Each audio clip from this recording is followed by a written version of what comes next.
Muchas gracias. Bienvenidos al programa. Yo soy Jaime Bailey. ¿Cómo les va? Gracias por esos aplausos tan espontáneos. Hoy es martes 13 de noviembre. Estamos saliendo en vivo y en directo. 9 en punto de la noche aquí en Miami. Ha venido un gran invitado, ha venido desde Honduras. Don Luis Zelaya, candidato presidencial el año pasado, presidente del Partido Liberal. Un gran invitado, Luis Zelaya, ex candidato presidencial, un político prominente de Honduras, que nos va a contar toda la verdad sobre la caravana migratoria o las caravanas migratorias centroamericanas, que se originaron, la primera de ellas, hace más de un mes ya. Se va cumpliendo un mes en San Pedro de Sula, Honduras. No se pierdan a Luis Zelaya. Por cierto, el programa de hoy va dedicado con mucho cariño a una pareja que nos ve en Rhode Island, Cecilia Lynch y Jack, que están cumpliendo aniversario matrimonial. Gracias por vernos allá lejos. Bueno, estoy consternado porque el caso Odebrecht, empresa brasileña que pagaba sobornos millonarios a cambio de obras públicas en toda América, se ha cobrado 2 vidas en Colombia, en los últimos días. Fíjense, un testigo clave de la corrupción de Odebrecht en Colombia, llamado Jorge Enrique Pizano. Él había sido auditor de una de las más importantes obras que contrató Odebrecht en Colombia, la Ruta del Sol 1 y la Ruta del Sol 2. Este señor, que está muerto desde el jueves pasado, apareció muerto extrañamente en su finca a 40 kilómetros de Bogotá, Subachoque, Cundinamarca. Este señor, Jorge Enrique Pizano, testigo clave de la corrupción de Odebrecht en Colombia, el jueves pasado aparece muerto en su finca. Dicen rápidamente que se trata de un infarto y que además tenía cáncer linfático. Pero él, antes de morir, y ahora se presume que fue envenenado con cianuro, y les voy a contar después por qué, porque se encuentra el cianuro en el despacho donde aparece muerto. Antes de morir, este testigo clave, auditor de la Ruta del Sol 1 y 2, de las coimas millonarias de Odebrecht en Colombia, que además financió las campañas presidenciales de Juan Manuel Santos en 2010 y 2014, este señor, que se sabe acechado, amenazado, deja una entrevista grabada. En esa entrevista, él propala una grabación secreta que le hizo al fiscal de Colombia, al fiscal Néstor Martínez. Deja la entrevista grabada con instrucciones de que la entrevista se difunda en la televisión, se ha difundido anoche por Noticias 1, para que se sepa la verdad de la corrupción de Odebrecht. Una verdad que los poderosos querían encubrir. Los poderosos, ¿no? Odebrecht financió las 2 campañas presidenciales de Santos. Para ser justos, también la de Oscar Iván Zuluaga en 2014. Para ser justos, ¿no? De manera que este es un fragmento de la grabación de la entrevista que deja el finado Jorge Enrique Pizano, en vísperas de su muerte y con instrucciones de que se propalase por la televisión nacional. La ha exhibido ayer Noticias 1 de Colombia. Y es que en esa obra pública millonaria de decenas de millones de dólares, la Ruta del Sol 1 y 2, el socio mayoritario era Odebrecht y el minoritario una de las empresas del banquero Sarmiento, uno de los hombres más ricos de Colombia. Pequeño detalle, en aquel momento el actual fiscal Néstor Humberto Martínez no era fiscal y era abogado del grupo Aval que pertenecía al consorcio, que era parte de la Ruta del Sol. El auditor, ahora muerto desde el jueves, dijeron que era un infarto, y ya sabemos que casi con toda certeza que no fue un infarto, que fue envenenado con cianuro. Este señor Pizano, que apareció ahí hablando, graba a su amigo o ex amigo, el ahora fiscal Martínez. Muy extraña y sospechosamente el fiscal Martínez le dice, y además en un lenguaje cantinero, arrabalero, indigno de un hombre de leyes, discreción total, discreción total. Discreción total, le dice el fiscal Martínez. ¿Qué clase de fiscal es ese? Este otro señor que era el auditor, ¿qué es el auditor? El auditor es un señor que hace las cuentas, revisa, escudriña, vigila que las cuentas estén en orden. No, no estaban en orden. Porque Odebrecht no ganaba una sola obra pública en el continente sin pagar sobornos. Lo hacía en todas partes y lo hizo en Colombia también. Lo descubre el finado Pisano, se lo dice en su día al abogado del Grupo Aval, todavía no era fiscal, Néstor Humberto Martínez, que por lo visto Martínez no hace nada. Martínez no sabe que Pisano lo está grabando, esto que acabamos de escuchar. Ahora, esto es increíble, ¿no? La historia no termina aquí. Aparece el jueves muerto Jorge Enrique Pisano, el testigo clave. Dicen que ha sido un infarto, dicen que además tenía cáncer linfático. Su hijo Alejandro, su hijo menor, que vivía en Barcelona, era un artista, fotógrafo, arquitecto. Su mujer está embarazada de 7 meses. Toma un vuelo a Bogotá para estar en los funerales de su papá. Nadie se explica por qué el padre, Jorge Enrique, ha muerto de esa manera repentina. El muchacho Alejandro, el hijo menor, entra en el despacho donde encontraron el cadáver. Hay una botella de agua saborizada. Sin saber que eso le va a propiciar la muerte, bebe un trago de la botella. La botella tenía cianuro. 4 minutos después, Alejandro Pisano está muerto. Colapsa en presencia de su hermana, envenenado de cianuro. ¿Quién pone el cianuro en esa botella de agua saborizante?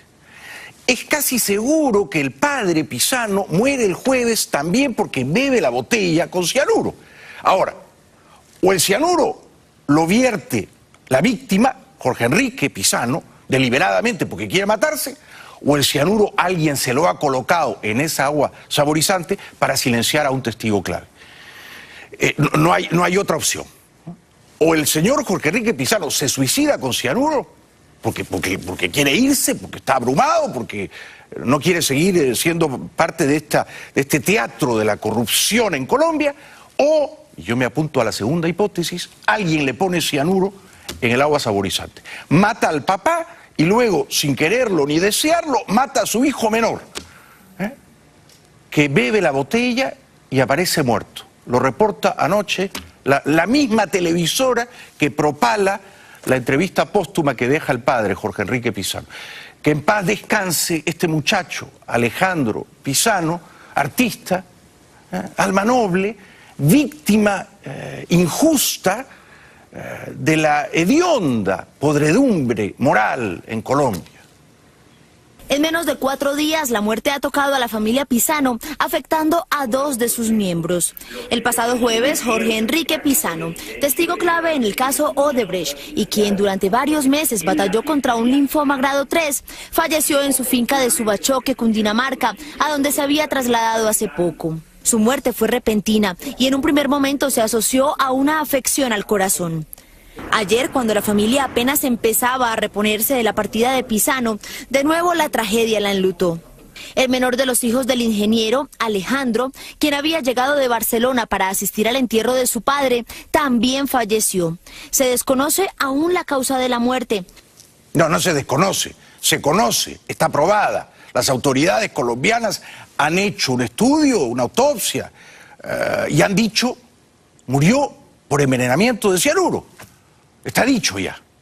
De manera que lo más probable es que el padre también, no es que el padre muere de un infarto, no, es que el padre muere porque ha bebido la botella con cianuro. ¿Quién puso el cianuro ahí? Porque no es tan fácil comprar cianuro, ¿verdad? Uno no va a la farmacia CVS y dice, me da un poco de cianuro. No es tan fácil. Luego, si vas a comprar un agua con sabor, no te la venden, te dicen que la quiere con cianuro o sin cianuro. No es así, ¿no es cierto? Entonces, alguien pone el cianuro ahí. ¿Lo pone la víctima o lo pone alguien que lo quiere matar? ¿Por qué alguien quisiera matar al papá, a Jorge Enrique Pisano? Porque sabía todo sobre las coimas, tenía los documentos, era el testigo clave. ¿A quién o a quiénes iba a incriminar? A los demás arriba, seguramente, ¿no? Recuerden ustedes que Odebrecht ya delató a un ex viceministro de Transportes, de apellido García, que cobró $6,5 millones, y a un excongresista de apellido Bula, que cobró $4,600,000. O sea, Odebrecht repartió muchísima plata allí, y este que está muerto ahora, Jorge Enrique Pisano, lo sabía. Él se mató o lo mataron con cianuro, y el hijo, pobre muchacho, aparece muerto también. Ahora, el fiscal que quede en una posición muy desdorada, en mi opinión debería renunciar, y si no renuncia debería ser expectorado, porque un fiscal no puede en una grabación así decirle discreción total, ¿no? O sea, que el fiscal se autoincrimina en la grabación porque quiere esconder lo que el otro ha hallado, ¿eh? Quiere ocultar lo que el otro considera pruebas irrefutables de corrupción. El fiscal da una entrevista y dice, bueno, es que Pisano era mi amigo, pero se enojó conmigo porque yo lo quise investigar. Señor fiscal, yo no creo en usted. Yo creo que usted, si le queda un átomo de honor, debería renunciar, dar un paso al costado y ponerse a derecho. La grabación secreta que hace de usted el finado Pisano lo deja a usted, señor fiscal Martínez, en una posición francamente indefendible. Usted fue parte de la obra de la Ruta del Sol. Usted no era fiscal. Usted era empleado del banquero Sarmiento. Era abogado del Grupo Aval. Y el otro señor que ahora está muerto quiso que usted investigara lo que usted se negó a investigar debidamente, oportunamente. Pero sobre todo a mí me parece repugnante que usted le diga al finado Pisano, en un lenguaje impropio de un hombre de leyes, usted lo llama hijo de P, lo llama marico, esta no es manera de hablar, y le dice, cualquier cosa me llamas, total discreción, no vayas a salir a hablar por ahí. ¿Por qué total discreción? ¿Por qué, señor fiscal? El que investiga va hasta el final. Usted no quería ir hasta el final. Usted quería esconder las cosas. Así que su credibilidad, para mí, y hablo por mí, está completamente erosionada. Y usted no puede investigar un caso de corrupción del que ha sido parte como abogado de una de las empresas que obtuvieron el contrato junto con Odebrecht para hacer estas obras públicas millonarias. Así que, señor fiscal, usted tiene que renunciar. No me interesa si usted es uribista y yo también. No me interesa. Usted puede ser uribista, pero si usted ha recibido coimas de Odebrecht, usted y yo somos adversarios. Sépalo claro. Bueno, cambiando de tema. ¿Saben ustedes que los incendios forestales en California han cobrado a día de hoy, martes 13 de noviembre, martes 13, que escalofrío, 42 víctimas? Han sido principalmente dos. Uno al norte de Sacramento, en una comunidad llamada Paradise, y otro nada menos que en Malibu, un suburbio acaudalado, muy cerca de Santa Mónica y parte de Los Ángeles. El incendio forestal que devasta el norte de California ha ocasionado la muerte de 42 personas, convirtiéndose en el más mortal de la historia de ese estado de Estados Unidos. Un sheriff local ofreció el lunes el nuevo balance sobre los daños del llamado Camp Fire, contenido en apenas un 25%. Camp Fire es el más grande de varios incendios que azotan California y que han provocado la evacuación de más de 250,000 personas en todo el estado.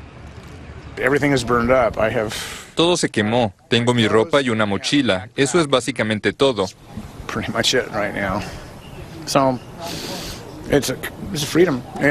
Es libertad, un tipo de libertad, no la que buscarías, pero es eso. Mucho me temo que van a seguir encontrando cuerpos chamuscados, porque hay todavía más de 200 personas desaparecidas. Bueno, la cadena CNN ha demandado al presidente Trump por prohibir el ingreso a la Casa Blanca al periodista de esa cadena, Jim Acosta. La cadena internacional de noticias CNN demanda al presidente de Estados Unidos, Donald Trump, por retirarle la credencial a su periodista Jim Acosta tras una discusión entre ambos durante una rueda de prensa en la Casa Blanca. Hace meses, Trump y el presidente francés Macron eran grandes amigos. La prensa decía que tenían una química formidable. Bueno, no más. Se han peleado. Ya se sabe que Trump se pelea hasta con su sombra, ¿no? Macron, en un discurso, dijo que el nacionalismo era enemigo del patriotismo. Trump se sintió tocado. Además, Macron y la Merkel quieren que Europa tenga un ejército y dijeron, para protegernos de China, de Rusia y hasta de Estados Unidos. Y Trump respondió, y respondió con sus modales bruscos. Un nuevo roce entre Donald Trump y Emmanuel Macron. El presidente estadounidense volvió a criticar a su par francés por su llamado a crear un ejército europeo. y lo ridiculizó señalando en Twitter que tiene muy bajo nivel de popularidad. El problema es que Emmanuel sufre un muy bajo nivel de aprobación en Francia de 26% y una tasa de desempleo de casi 10%, tuiteó el magnate. Luego destacó que no hay país más nacionalista que Francia para rematar con la frase «devuelvan la grandeza a Francia», parafraseando su lema de campaña en las presidenciales de 2016. Es horrible que Trump haga esto. Es de una torpeza mayúscula. Si alguna crítica tiene que hacerle a quien parecía su amigo y aliado Macron, que se la haga en privado. Pero irse a la guerra con Macron publicando 3 o 4 tweets completamente impertinentes. No tiene sentido ninguno. Bueno, la señora Merkel también, por supuesto, está a favor de un ejército europeo. ¿Tenemos ese? Era el que seguía, no lo vayan a saltar, ¿eh? Mientras tanto, la canciller alemana Angela Merkel hizo el martes un llamado similar al del presidente francés, urgiendo a trabajar de cara a un verdadero ejército europeo. Estoy convencida, especialmente si miramos los desarrollos del año pasado, de que tenemos que trabajar en la visión de crear algún día un verdadero ejército europeo. En una serie de tweets matutinos, Trump también se refirió a Alemania, al retomar su acusación frecuente de que los aliados europeos de Estados Unidos en la OTAN gastan poco en defensa. Pero Trump está enojado porque dice que los socios de la Alianza Atlántica no ponen suficiente dinero y que Estados Unidos paga demasiado. Bueno, es que deje que Europa tenga su propio ejército y ya está. Que no se sienta agraviado por eso, ¿verdad? Bueno, cambiando de tema y para terminar el monólogo, porque viene luego Luis Zelaya, el ex candidato presidencial hondureño y jefe del Partido Liberal. La caravana migratoria, principalmente hondureña, pero luego se han unido salvadoreños, entiendo, cumple un mes desde que partió de San Pedro de Sula, está todavía en el centro de México, hace frío allí, y entonces muchos de los caminantes ven su salud socavada por el frío y por la fatiga. La caravana migrante que viaja hacia Estados Unidos ha pasado del clima tropical en Centroamérica al frío del centro de México. Estos cambios de temperatura, el hacinamiento y el cansancio físico han comenzado a causar estragos en la salud de los migrantes. Pues mis síntomas es fiebre y mucha tos y ya estoy muy fónica de la garganta. Y tengo una semana de estar así. Bueno, no solo a mí, a la mayoría nos afectó la tos, la gripe y bueno, el clima exagerado también, muy helado. Y nosotros los hondureños, la mayoría, estamos acostumbrados al calor, pues. Con largas caminatas, mala alimentación y pocas horas de descanso, los migrantes se exponen principalmente a infecciones respiratorias y gastrointestinales, según los médicos. Después de la pausa le voy a preguntar al político hondureño Luis Zelaya, ex candidato presidencial, ¿qué opina de la caravana, no? ¿Qué opina de la caravana? Si ha habido agitadores o provocadores detrás de ella, si ha corrido dinero, si los caminantes realmente creen que van a poder entrar aquí a los Estados Unidos, una cosa que parece verdaderamente quijotesca. No se pierdan el testimonio de don Luis Zelaya, que ha venido desde Honduras esta noche. Bueno, bienvenidos de vuelta al programa. Estamos saliendo en vivo y en directo. Ha venido desde Honduras el ex candidato presidencial y presidente del Partido Liberal, don Luis Zelaya. Un aplauso para él, por favor. Bienvenido, Luis, y muchas gracias por venir desde tu país. No, gracias, Jaime, por invitarnos y bueno, tener la oportunidad de hablar sobre esta tragedia humana, ¿no? Esta crisis humanitaria que vive el país en este momento. Gracias, gracias. Me interesa muchísimo tu testimonio. A ver, comencemos por el principio. ¿Tú crees que la caravana que se origina en San Pedro de Sula, yo creo que al comienzo eran 2 o 3 mil, principalmente muchachos, hombres jóvenes en buen estado de salud, ¿esa caravana se organiza espontáneamente, Luis, o hay agitadores políticos que están detrás de ella y que la movilizan? Yo te puedo asegurar categóricamente, Jaime, que el Partido Liberal de oposición, como se dijo en Honduras, irresponsablemente, no está detrás de las caravanas, ni incitándolas, ni mucho menos financiándolas. De eso te puedo dar fe y te doy constancia. Claro, tú y tu partido no están detrás. De ninguna manera. Pero hay otros partidos que tal vez sí. Podrían estarlos, no me consta. Pero cuando tienes un país con 68% de pobreza, 42.6% de pobreza extrema, familias que viven, hondureños que viven con menos de $1 al día, obviamente es pasto seco. Y cualquiera que traiga un cerillo lo va a encender. Sí, ahora, permíteme que insista. ¿Tú crees? Yo sé que no hay pruebas, tú no las tienes y yo tampoco, pero uno puede tener sospechas, intuiciones. ¿Tú crees que algunos de los caminantes originales recibieron dinero o promesas de recibir dinero en el camino? Pudieron haber sido engañados. Pudieron haber sido engañados. ¿Por quién o por quiénes? No lo podría decir, ¿no? Pero la izquierda hondureña. Muy poco probable. Sinceramente creo que es muy poco probable. ¿No crees que Mel Zelaya esté detrás? No creo. Sinceramente no creo. Lo que pasa es que se puede incidir cuando es tan fácil, cuando hay tanta fragilidad, ¿no? Y obviamente hay pobreza humana también, ¿no? Entonces... Pero si Mel Zelaya y la izquierda, digamos, autoritaria hondureña no están detrás de la caravana, ni tu partido, evidentemente el gobierno de Hernández, el gobierno autoritario de Hernández, digamos, es obvio que a él no le convenía que esto ocurriera. No creo que él esté detrás de esto, ¿o sí? A los que menos les convenía es a los hondureños que ves las condiciones en que están, ¿no? A ellos es a los que menos les convenía que Pero alguien los engañó. Probablemente, no lo sé. Alguien los movilizó. No lo sé, o sea... ¿Pero tú crees que 3.000 personas se organizan espontáneamente y dicen, a partir del día tal nos vamos caminando a Estados Unidos? No, 300 hondureños abandonan el país diariamente. Y esas estadísticas venían desde antes. ¿Pero hacia dónde lo abandonan? Hacia Estados Unidos principalmente. Pero no caminando. No. Recuerda que para pagar un coyote, como se le dice, es entre $5,000 y $10,000. Claro. Entonces es difícil, ¿no? Claro.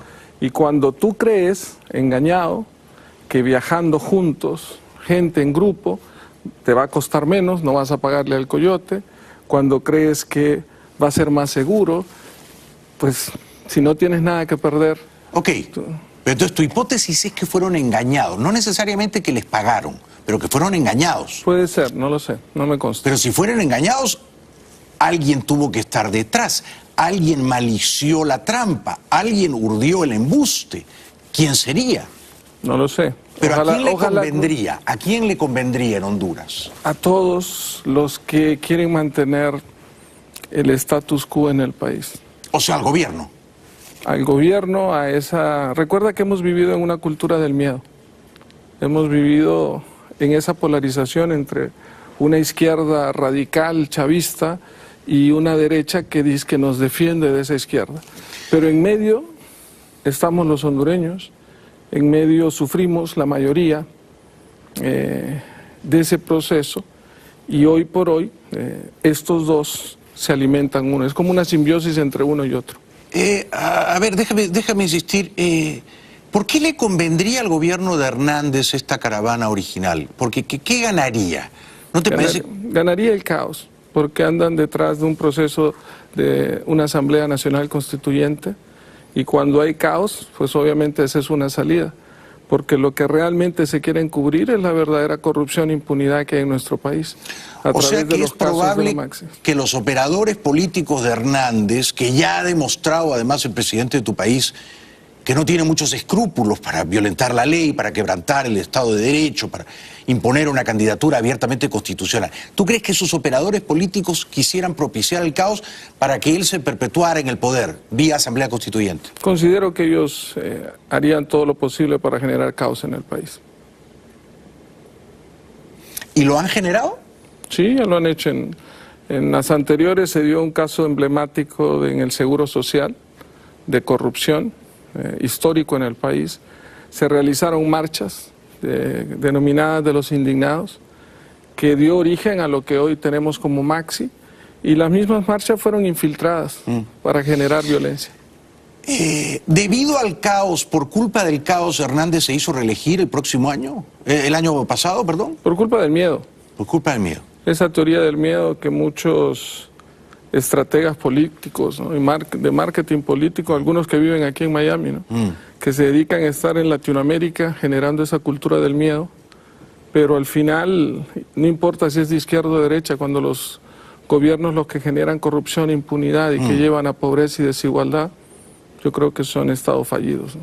El triunfo de Hernández el año pasado, por más o menos 1,5 millones de votos, tú sacaste más o menos medio millón de votos, ¿fue fraudulento? Con muchas irregularidades. Lo dijo, ¿Tantas que configuran un fraude? Sí, lo dijo la misión de observación electoral de la OEA. Incluso el secretario Almagro sugirió repetir el proceso electoral. ¿Tú crees que debió hacerse eso? Sí, porque igual yo tuve reuniones con los que estaban dirigiendo, el presidente de la misión electoral, Tuto Quiroga, y otros miembros, funcionarios que andaban de la OEA, y habían demasiadas irregularidades, y ellos me dijeron que no había la claridad para definir un ganador, cuando se tardaron casi un mes en dar resultados oficiales. Entonces, tú eres un hombre refinado y yo tengo que aprender a leer entre líneas, pero lo que tú estás diciéndonos esta noche es que al presidente Hernández le interesa fomentar el caos en Honduras para solidificar su poder y para prolongar su permanencia en el poder, ¿verdad? Para generar el miedo y creer que él es la solución ante una izquierda chavista que representa a Manuel Zelaya. Por lo tanto, no podemos descartar que la gente de Hernández esté detrás de la caravana original. No lo sé, no puedo descartar nada. Pero a ti no te sorprendería. No, ni de Mel Zelaya ni de Juan Hernández me sorprende nada. Nada. Nada. Pero además los operadores, los lugartenientes de Hernández, del presidente Hernández, disponen de los recursos para propiciar una caravana semejante. Han más que duplicado el presupuesto desde que él está en la presidencia de la República, así que tienen muchos recursos. ¿Y alguien está investigando esto? ¿Alguien está preguntando, vamos, la justicia? ¿Hay justicia independiente en Honduras? No, de ninguna manera. Claro. Eso es una debilidad institucional. Claro. No hay una verdadera independencia de poderes del Estado. Claro. Eso es lo que origina la crisis con una reelección ilegal. Sí. Puesto que Juan Hernández, a través de un fallo espurio de la Corte Suprema de Justicia, después de haber, siendo presidente del Congreso, destituido a 4 magistrados, puesto que él sabía que iban a votar en contra de ese proceso, y alegando, como alegan todos, ¿no?, de que se le violentan los derechos humanos porque no se pueden reelegir. Esto es increíble. ¿Pero tú crees que se quiere reelegir una vez más todavía o varias? Ya mintió una vez, cuando la primera vez se le preguntó a un periodista, bueno, no como tú, porque es difícil en Honduras que se le diga al presidente y se le pregunten las cosas como debe ser. Claro, le tienen miedo. Sí, hay miedo, ¿no? Es difícil. Pero él mintió. Entonces, cuando tú mientes una vez, mientes dos, mientes tres, yo no creo en Hernández. Pues no puedes creer, ¿no? Hernández ha hecho desde la derecha lo que muchas veces criticamos a los chavistas desde la izquierda. Totalmente, Claro. porque el éxodo es igual, el que se da de Venezuela a Colombia, saliendo de la crisis humanitaria, pues lo mismo en Honduras, ¿no? Pero yo de verdad creo, querido Luis Zelaya, que ha habido motivaciones políticas, ha habido gente que ha instigado a los caminantes. No sé si les ha dado plata, les ha prometido plata en la ruta, porque los muchachos no son tontos, los que han caminado ya miles de kilómetros, tontos no son, y saben que acá no los van a dejar entrar. Entonces... No, o sea, y no puede, cada país tiene sus reglas y tiene que cumplirse sus reglas. O sea, ¿tú crees que el gobierno de Estados Unidos hace bien en decir que no los va a admitir? Yo no sé si lo hace bien o mal, pero está en su derecho de hacerlo. Claro. Como cualquier otro país, ¿no? Es que es un país de leyes. Claro, y tienen que respetarse. El problema es la desesperación, la desesperanza, el no tener oportunidades, cuando tú dejas todo porque no tienes nada que perder atrás, ¿no? Y por supuesto que inspiran compasión estos muchachos, tus compatriotas, por supuesto, pero por otro lado uno entiende también de esta parte, ¿no?, del conflicto, que digan, bueno, pues si los dejamos pasar a todos van a venir... Luego... no, se hace una avalancha, ¿no? Claro. Eso está claro, pero tienes que entender, Honduras ha sido un país aliado de Estados Unidos. Sí. Históricamente, siempre. Y aún ahora lo es. Inclusive tenemos una base militar. Exacto. Que viene de todo aquel proceso, ¿te acuerdas de la Guerra Fría con los contras? Y que Honduras puso sangre, ¿no? Y puso, o sea, sufrió. No poca.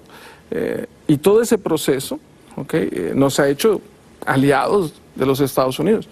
Pero a los aliados, yo creo que tú les debes exigirle rendir cuentas, ¿no? No es un cheque en blanco. Debe haber rendición de cuentas, particularmente en temas de corrupción e impunidad, y un aliado no se puede aprovechar del otro, no se puede volver cómplice de. ¿Y tú crees que Hernández se ha aprovechado de esa alianza? Los casos de corrupción, el Consejo Nacional Anticorrupción estima que en Honduras se pierden cerca de 30.000 millones de lempiras al año, que es equivalente a unos 1.200 millones de dólares al año. 200 millones de dólares por corrupción. Por corrupción, de acuerdo al Consejo Nacional. Es una cosa obscena, obscena. Quédate un ratito más con nosotros, por favor. Tenemos que ir a la publicidad, luego regresamos con el ex candidato presidencial hondureño Luis Zelaya, que nos está contando su mirada, ¿no? Su percepción sobre estas caravanas migratorias. Luego viene mi querido amigo, el financista colombiano Alejandro Cardona. Ya regresamos. Bienvenido de vuelta al programa. Muchas gracias, muchas gracias. Bueno, los aplausos son para ti, ¿no? No, son compartidos, son compartidos. Ha venido desde Tegucigalpa, me imagino. Sí, de Tegucigalpa. Así es. Honduras, don Luis Zelaya. Con mi esposa y mi hijo que me acompaña. Sí, con Ana Lucía y con Luis Manuel. Luis Manuel, gracias por estar aquí. Gracias. Y estamos hablando, por supuesto, de la caravana migratoria hondureña y de los conflictos políticos en su país. ¿Cómo crees que va a terminar esto de la caravana? ¿Cómo crees que va a terminar mientras no tengamos las causas de raíz? Pero estos que ya están en México, ¿crees que se van a quedar casi todos en México o van a ir hasta la frontera? Va a ser muy difícil que lleguen. Ya tú estás viendo las noticias, el tema de su salud es mermada. Obviamente eso va a desanimar a mucha gente también, ¿no? Pero difícilmente. No me imagino un trayecto. Y cada paso es más difícil que el anterior, el cansancio, la enfermedad. ¿Guatemala y México hicieron lo que debían hacer? ¿México ha actuado correctamente? Yo creo que el problema no solo es de México, no solo es de Guatemala ni de Estados Unidos, el problema, y no solo es de Honduras, es de todos, ¿no? Pero al menos Peña Nieto a estos caminantes les dijo, bueno, los dejó pasar primero y luego les dijo, estos son algunos estímulos si se quieren quedar en México, y no pocos los están aprovechando. Debería. Recuerda que el tema se nos ha vendido mucho, el tema del sueño americano, ¿no? Y la gente lo tiene en función de eso, pero... Pero con Trump la cosa cambia, Luis. Sí, pero la gente, te digo, o sea, está desesperada, Jaime, de verdad, es una desesperación y una desesperanza total.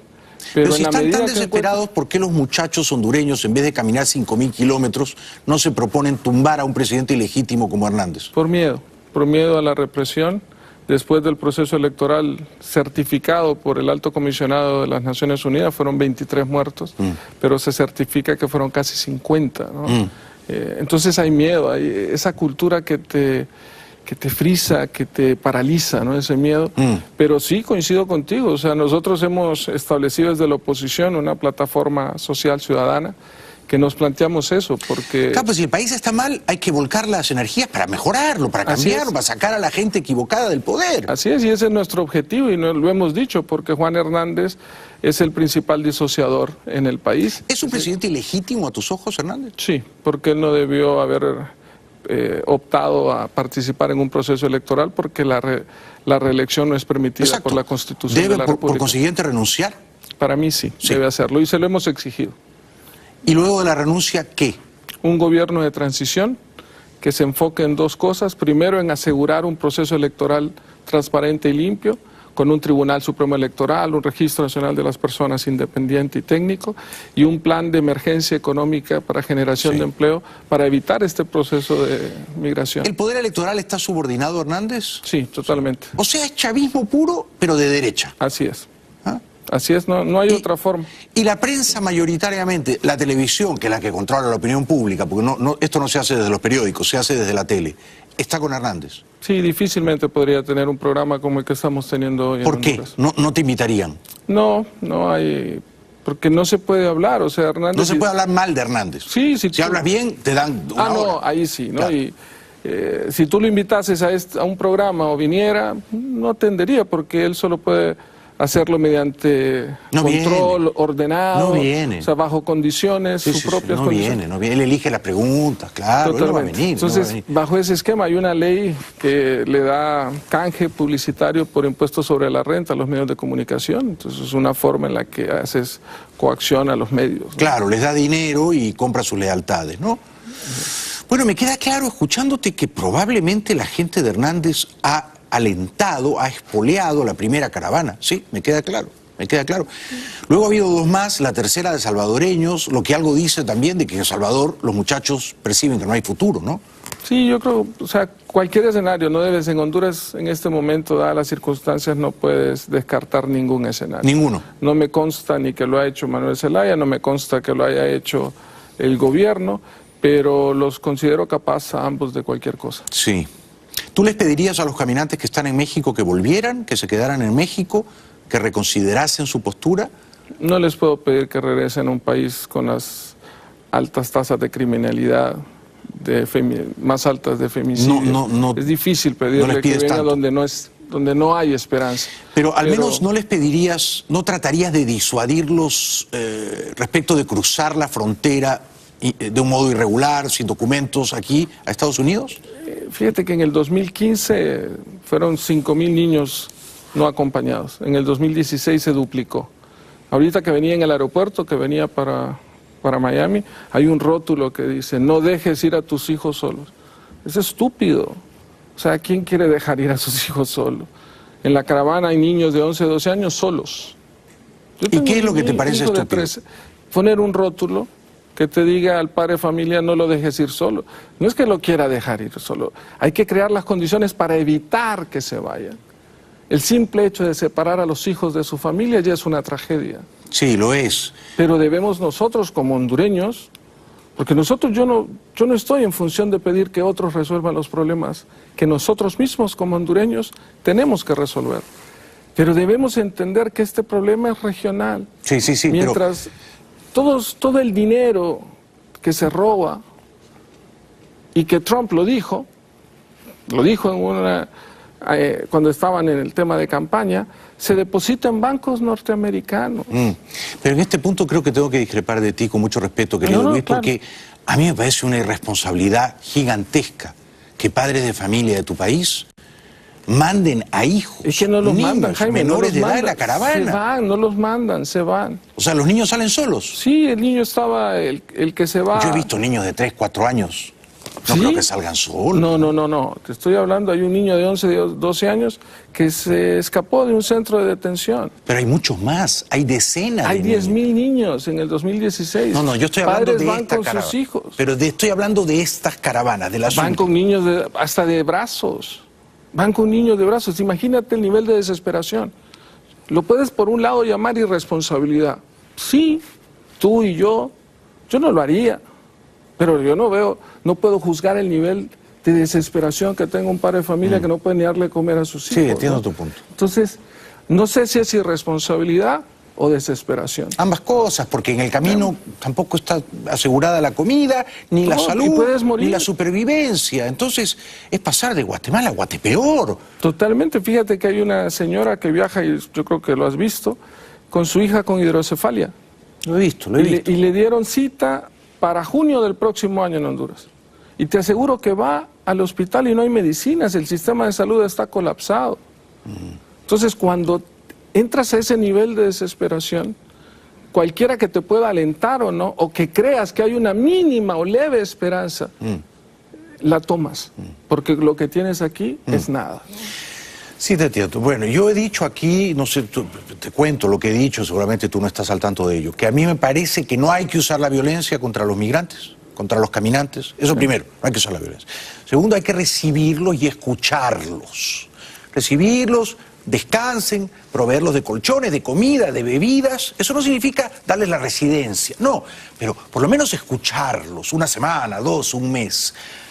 Censarlos, empadronarlos, ponerlos en una lista de espera, explicarles que hay unos procesos, que hay que aprender inglés, conseguir certificados de antecedentes penales y eventualmente devolverlos a Honduras en vuelos pagados por el gobierno de Estados Unidos, ¿no? Hay que entender que... ¿Te parecería eso razonable? Sí, pero hay que entender que estos hondureños son desplazados por la violencia, por la pobreza. Pero Estados Unidos no puede absorber a todos los desplazados por la violencia del mundo que llegan sin documentos. Según la ACNUR, hay 66 millones de desplazados en el mundo. Por eso. O sea, es un problema global.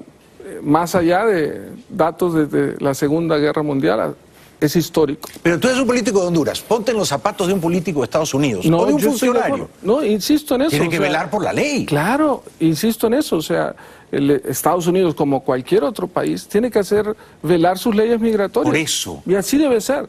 O sea, lo que yo cuestiono desde algún punto de vista es, si no resolvemos, si no se nos ayuda desde Honduras a resolver los problemas estructurales del país, que es combatir la corrupción y la impunidad, que se puede desde aquí. Pero no solo y ahí está la ley Magnitsky, ¿no? Sí. Que nos puede ayudar en ese sentido. Y dos, yo creo que es importante que le pidamos rendición de cuentas a estos gobiernos que en teoría son aliados. Pero también es importante, Luis, sí, tú estás diciendo que Trump tiene que exigirle a Hernández que se porte bien, y si Hernández se porta mal y quebranta las leyes, tiene que haber una represalia, una sanción. Yo estoy de acuerdo. Pero también es importante, tú eres padre de familia, yo también. Claro. Tu hijo está acá, es menor de edad. Yo tengo 3 hijas. Los padres no podemos educar a nuestros hijos en violentar las leyes. De ninguna manera. Por eso. Entonces, los caminantes sí que están desesperados, seguro. Y eso es horrible y habría que cambiar todo eso. Pero, ¿qué clase de mensaje de educación moral les estamos dejando a esos muchachos y a esos niños? Que las leyes no valen nada, que uno puede entrar a las bravas a cualquier país, tirar piedras a los agentes migratorios. De ninguna manera. Eso no está bien, esa no es una buena educación. De ninguna manera. Nada lo justifica. Nada lo justifica, pero habría que estar en los zapatos de ellos. Aún estando en los zapatos de ellos, tirarle piedras No, eso no a lo un estoy agente justificando. migratorio guatemalteco, mexicano, no. No, ahí estamos de acuerdo. El tema es... Pero hay que condenarlo y yo no escucho que ustedes lo condenen. No, espérate, salen 300 al día. Cuando no iban en caravanas pasaban y se montaban en un tren que se llama La Bestia y muchos quedan mutilados. Y pasaban y lo hacían de manera irregular. No Bueno, y ilegal, eso está igual de mal. Exacto, a eso me refiero. O sea, hoy es más visible porque están todos. Porque son más. Son más, pero el fenómeno ha estado ahí. Lo que pasa es que el tema de la pobreza en el país se ha incrementado exponencialmente en los últimos 10 años, que eso es lo que está generando mayor flujo, y no solo a Estados Unidos, a Europa, particularmente a España. Muchísimas gracias, Luis Zelaya, por venir desde Honduras, por defender tus puntos de vista. Ha sido sumamente interesante escucharte y No, conocerte. muchísimas gracias, al contrario. Acá tienes siempre una tribuna para que te Muchísimas puedas expresar gracias. con absoluta libertad. Eso es importante porque si no respetas la esencia de la democracia, que son las libertades, Así es. Obviamente los estados son fallidos, ¿no? Gracias y mucha suerte. Un aplauso para Luis Zelaya. Muchas gracias. Regresamos después de la pausa. Ya volvemos. Bienvenidos de vuelta. Toca hablar de Venezuela. Imágenes escalofriantes. Venezolanos comiendo de la basura. Estas imágenes forman parte de la cotidianidad, el reflejo de un país que tiene hambre. A muchos ciudadanos se les hace imposible tener acceso a los alimentos. Es difícil que jóvenes así como nosotros consigamos trabajo. ¿Y qué consigues cuando hurgas allí? Comida, ropa. ¿Te enfermo? Todavía no me he enfermado. ¿Desde cuándo estás comiendo entre la basura? Como aproximadamente hace como 3 años, más o menos.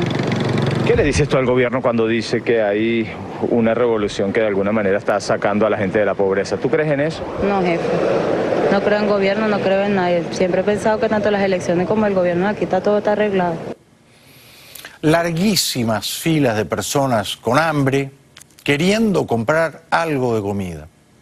El hambre se deja ver en cada esquina. Ciudadanos con un poco más de recursos, pero en largas filas tratando de comprar algo que les ayude a mitigar el hambre. Improvisamos, podemos, sobrevivimos con lo que podemos el día a día. Aquí estamos en esta cola, donde no tenemos garantía que nos vendan comida. Nos acaban de decir hace rato que no van a recoger más cédulas. Estamos de las 6 de la mañana, hermano. Tenemos 5 horas aquí, al azar de ellos, a ver si nos quieren vender algo. Si no, irnos con la cabeza abajo, como hacemos todos los días, resignarnos a esta situación que cada día nos come a todos los venezolanos. El gobierno, que nos ocupa, hermano, este es un gobierno deficiente, gobierno de delincuentes, lo digo con propiedad, ¿entiende? Que simplemente no le importa la necesidad del venezolano. Muy bien dicho, señor, muy bien dicho. Celebro su valentía. Bueno, como ya han saqueado toda la riqueza petrolera, el tonto de Maduro, el mojón de Maduro, dice que ahora van a vivir del oro. Y en el oro han pretendido perseguir el oro. La pepita de oro que están haciendo del campo, de la tierra, ya tiene un decreto de persecución del gobierno de los Estados Unidos de Norteamérica. Suena loco, ¿verdad? A cualquiera que me escuche en el mundo le puede sonar loco que el gobierno de Estados Unidos le prohíba, entre comillas, de manera unilateral e ilegal, a Venezuela producir oro y vender su oro. Lilian Tintori, esposa de Leopoldo López, le pide a la expresidenta chilena que visite pronto Venezuela.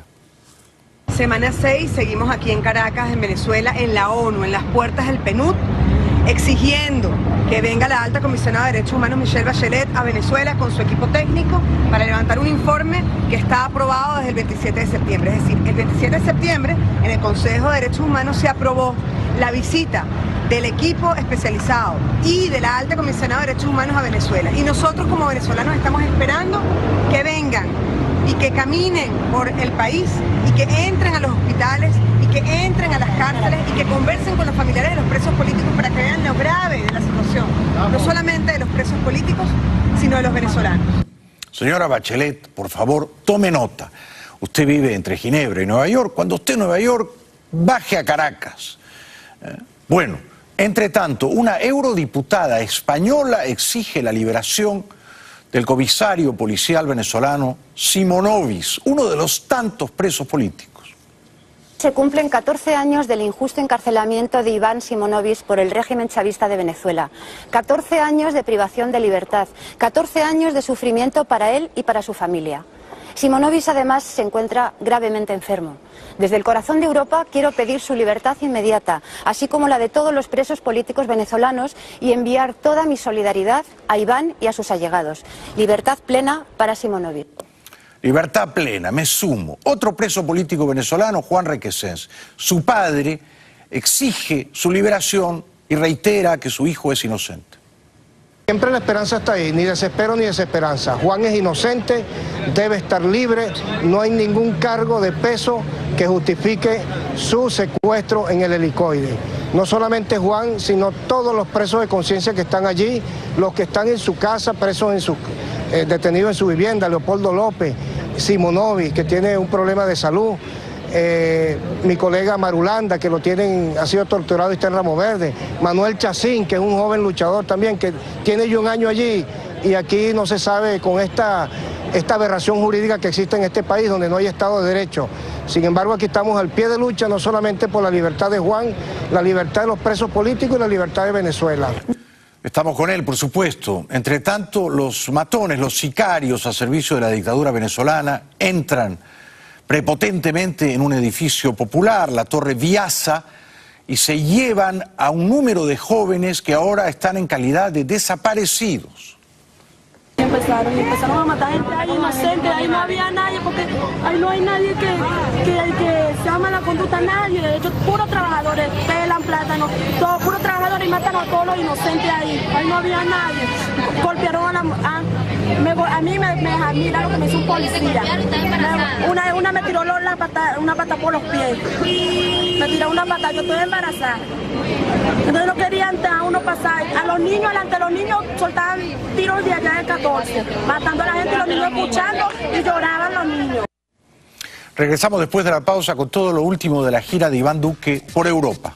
Ya volvemos. Bueno, vamos a hablar de Colombia. El presidente Duque ha estado de gira por Europa, ¿no? Pero antes de partir dio una entrevista a France Press y habló de acorralar a la dictadura venezolana. El presidente colombiano Iván Duque subrayó en entrevista con la France Press la necesidad de una acción internacional para poner fin a la que llamó la dictadura en Venezuela. Antes de partir de visita oficial a París, también denunció que el gobierno del presidente venezolano Nicolás Maduro ha causado la migración de millones de personas. La verdadera causa de ese choque migratorio es la dictadura. Y nosotros tenemos que emplear todos los mecanismos diplomáticos, todos los mecanismos multilaterales disponibles para propiciar que se acorrale esa dictadura y haya una transición hacia la democracia. Lo mejor, en mi opinión, es acompañar la diplomacia de aviones y de bombas, ¿no? Esto no vendría mal. Esto ayudaría a resolver el problema pronto. Tremendo. Duque dijo que estaba muy complacido por los resultados de la gira europea. Publicidad y regresamos con un pedacito de mi intervención en la Feria del Libro de Miami anteayer domingo. Ya volvemos. Bueno, para terminar, el domingo pasado estuve en la Feria del Libro aquí en Miami presentando mi nueva novela titulada Pecho Frío, una novela deliberadamente humorística. Mi amigo y colega aquí en Mega, Juanma Linares, español, andaluz, del Betis, hizo estas tomas geniales de la presentación. Gracias a Juanma, querido, gracias.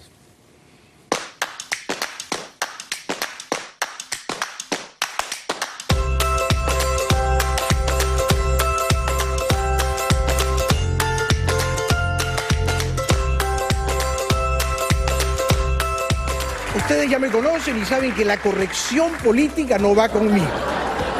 Yo no he nacido para eso. Pecho Frío es una novela delirante, disparatada, es una sátira. Como un beso completamente azaroso, accidental, te puede cambiar la vida. Y cómo la fama tiene un poder enormemente corrosivo y erosiona tu identidad y permite que dibujes, reinventes otras identidades. Es lo que va a hacer Pecho Frío.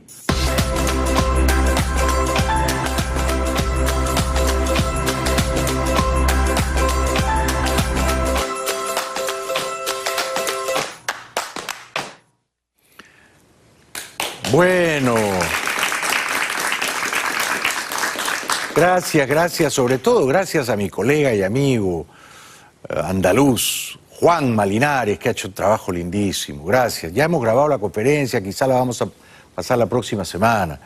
Gracias a toda la gente que fue muchísima gente, ¿no? Fue un gran éxito de público, la novela se está vendiendo mucho, ya está en Amazon y está en librerías en todo Estados Unidos y Puerto Rico. Fueron queridos amigos como José Venegas y como mi querido amigo Alejandro Cardona. Me sentí muy acompañado, muy respaldado, ¿no? Pecho Frío era cajero de un banco y de pronto en la novela termina siendo líder del movimiento homosexual sin ser gay, candidato al Congreso, personaje mediático. Todo el mundo quiere entrevistarlo. Entonces, la fama que él obtiene por un besito en un programa de concursos en televisión, porque el conductor mamá un besito y te ganas un premio, ese beso le cambia la vida. Gracias, buenas noches, hasta mañana.